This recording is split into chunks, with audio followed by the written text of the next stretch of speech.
Welcome back, Trinity people. We're getting you ready to meditate with us on Wednesday nights. Wearing my Summit Coffee shirt, little word of advice to you: Starbucks is the past, Summit is the future. That bit of wisdom is yours for free because we are talking about wisdom tonight. Wisdom is our energy.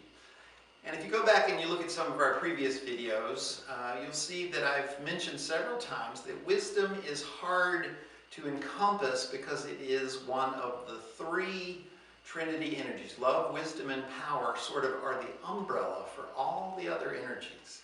Every energy, courage,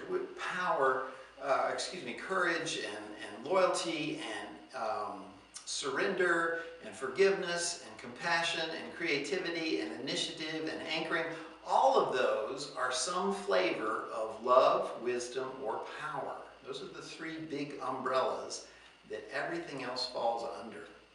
So wisdom's a big energy. And what's worse is that it is very unique to you. I can't tell you what your wisdom is going to be like because it could be any flavor. Your wisdom could have a lot of patience and a lot of listening, while my wisdom would be more about intuition and application. Somebody else's wisdom might involve understanding and communication.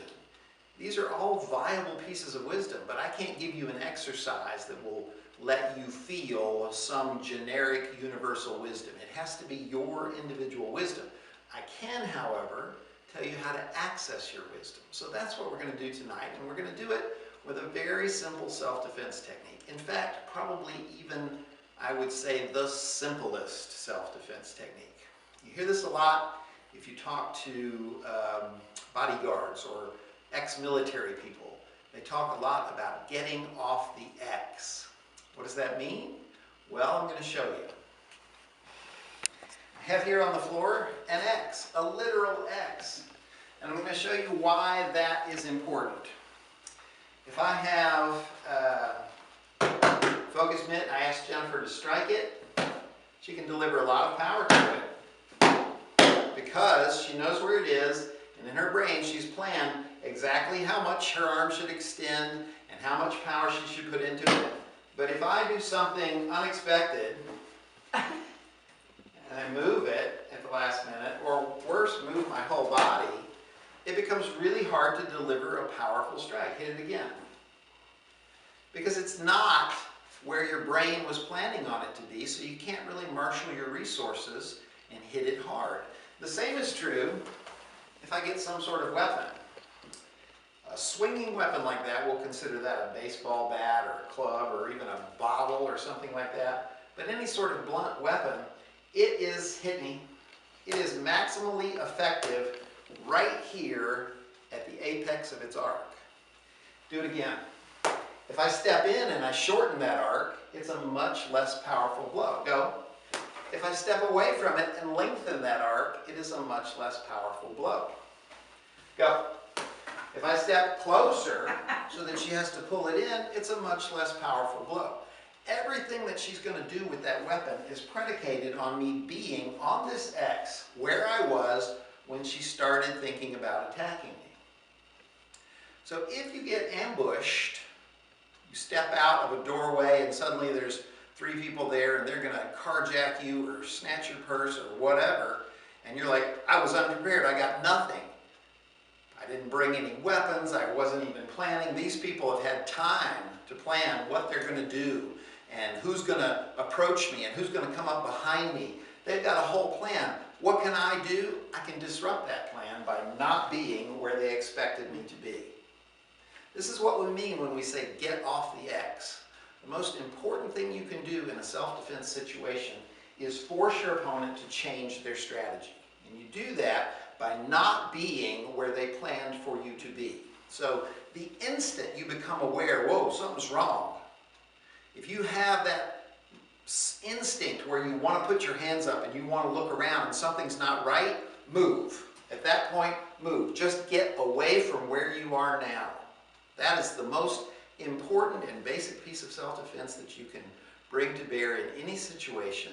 Get off the X. Thank you, Jen. Now, what does this have to do with wisdom? Well, I'll tell you. wisdom is always going on inside of you. There's two voices. One is, I am courageous, I am empathetic, I am kind, I am creative.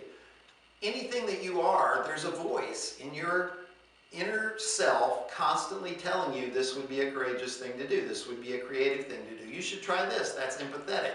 It's constantly suggesting to you how you can be the thing that you are. But unfortunately, there's another voice, the I want voice. The I want voice is broken into three separate categories.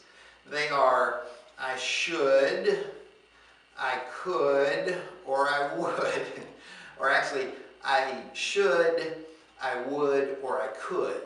The physical chakra, your lowest part, is bound by what it feels it can and cannot do.